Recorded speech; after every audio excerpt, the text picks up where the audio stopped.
Hola, ¿qué tal amigos, compañeros, alumnos de Escritura Internacional?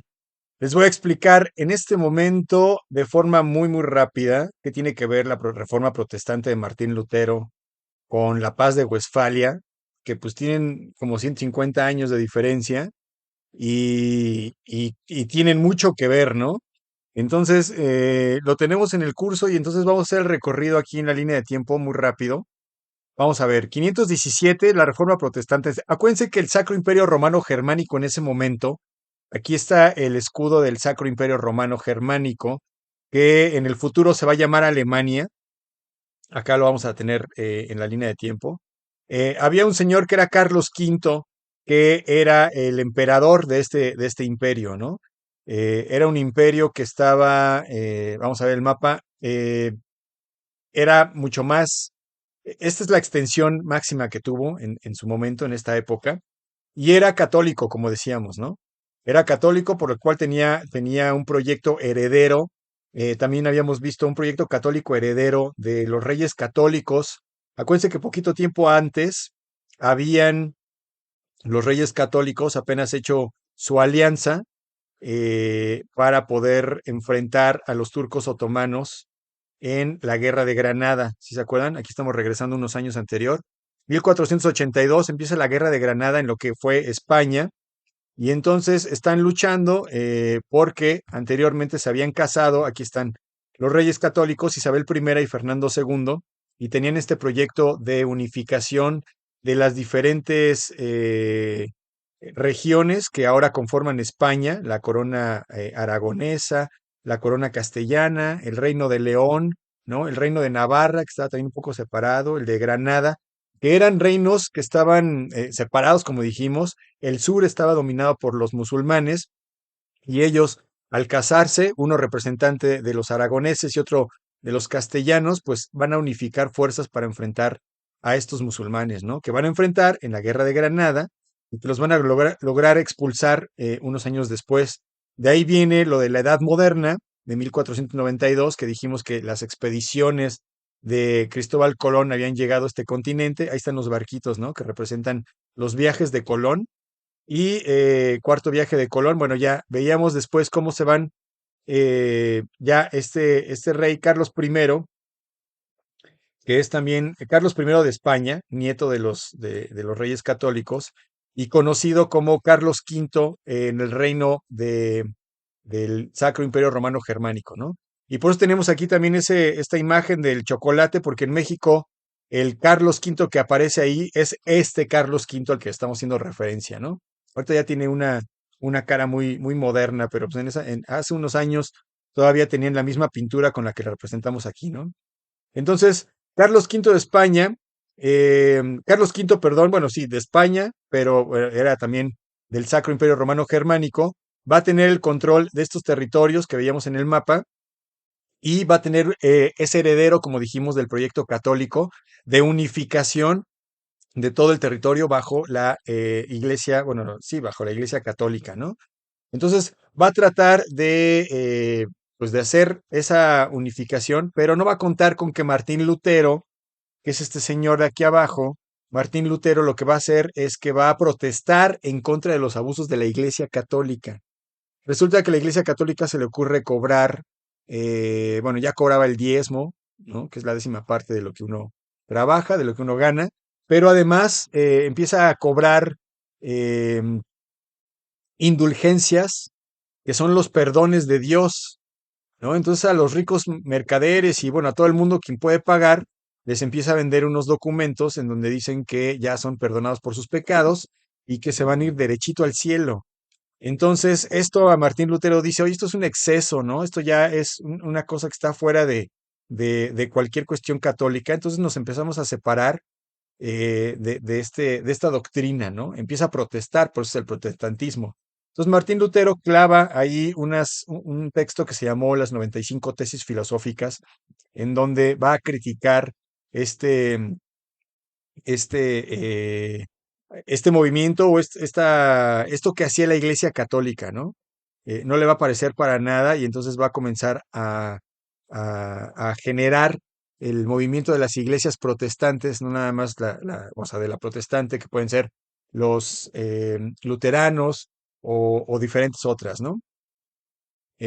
También coincide con que el cisma de la Iglesia Católica definitivo se da de Reino Unido, se da por parte de Enrique VIII, que se quería divorciar de Catalina de Aragón y que la Iglesia no se lo permite, ¿no? Entonces, por eso determina el rey de Inglaterra que va a crear su propia Iglesia Católica, alejada de la Iglesia Católica Apostólica Romana, del Imperio Sacro, Imperio Romano Germánico, ¿no? Va a crear la Iglesia Anglicana y va a tener diferentes ritos y diferentes cuestiones. No reconoce a la Virgen de Guadalupe, bueno, no reconoce a la Virgen, a los diferentes santos, ¿no? A las figuras de los santos. Me reí porque la Virgen de Guadalupe, pues es mexicana, ¿no? Y pues en este momento todavía ni existe. Bueno, o sea, todavía ni se ha aparecido, pues, o todavía no se ha desarrollado. La cuestión es que las iglesias protestantes empiezan a crecer, empiezan a tener cada vez más influencia y entonces van a tratar pues, de tener su independencia con respecto a la iglesia y al proyecto católico general del imperio. Para 1617, Fernando II de Habsburgo bueno, era en principio el rey de Bohemia, que es un estado que estaba dentro del Sacro Imperio Romano Germánico, y entonces es encomendado de expandir o de mantener el control en su territorio con la estafeta del catolicismo, ¿no? Entonces aquí tiene pues la iglesia, bueno, aquí está este personaje con su corona de rey de Bohemia, con su escudo, este escudo es de los Habsburgo. Acuérdense que los Habsburgo pues eran esta dinastía, esta familia que gobernaba tanto el Sacro Imperio Romano Germánico como la región de lo que actualmente es España, ¿no? Tenía control, por eso es el mismo personaje que aparece en España y que aparece aquí en Alemania también, ¿no? Y aparece también en muchos otros lugares porque el Sacro Imperio Romano Germánico, pues era muy grande, ¿no? Y abarcaba muchos territorios de lo que actualmente son varios países. Entonces, es encomendado a que difunda este catolicismo y va a comenzar entonces la guerra de 30 años, porque los rebeldes, o digamos los protestantes de la iglesia, no van a querer bueno, no van a querer responder a esta imposición del catolicismo y van a empezar a protestar, ¿no? Precisamente porque van a estar pues en contra de la imposición del catolicismo y sobre todo también del yugo o digamos del control del Sacro Imperio Romano Germánico. Entonces, va a haber un movimiento interno dentro del Sacro Imperio Romano Germánico, pero como dijimos, hay otros intereses de otros estados, de Dinamarca y de Suecia, que van a participar también bajo el apoyo de Francia. Francia, acuérdense que estaba haciendo un imperio en expansión, estaba siendo cada vez más fuerte y más poderoso, y lo que buscaba era debilitar a toda costa al imperio romano germánico para poderse imponer él como, pues, como un estado fuerte y también para distensionar o, digamos, quitar esta idea de que en Europa debía de regir un gran imperio que dominara a todos los demás, ¿no? Entonces, Francia va a participar de forma indirecta, como en la actualidad, cuando algún país apoya algún movimiento que logra mantener la desestabilidad dentro de otro país, y bueno, en este caso Francia apoyó a Dinamarca, apoyó a Suecia para que enfrentaran directamente al Imperio Sacro y pudieran, como decíamos, mantener su estatuto de protestantes, ¿no? Al final de este conflicto o de este movimiento, ya en 1648 se va a dar este movimiento o este acontecimiento que es la Paz de Westfalia, que es un hito en el estudio de las relaciones internacionales, de la historia, de la ciencia política, porque es el momento en el que se conforman los estados como estados, ¿no? Se crean los países.